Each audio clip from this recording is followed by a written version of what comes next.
Today I got treasure, but let's say not a treasure, लेकिन my memories of board examination.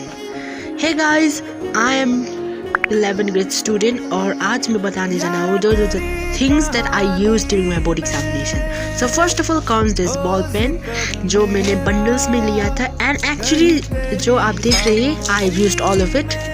Don't be surprised. Secondly, I think you are a little confused with what it is. So मैंने थोड़ा aesthetic होने के खोजा लेकिन फिर नहीं हो सकता क्योंकि मैं एस्थेटिक का छोटा नहीं हो सकता. Then after that I'll show you my work, but हाँ accidentally मुझे ये मैथ्स दिखा, so please skip this. But the main thing is I have used this EduCard for my practice. So lastly comes this question where I practice. So I actually use this Jista paper because it is cheap. So thanks for watching, and if you like and subscribe my channel.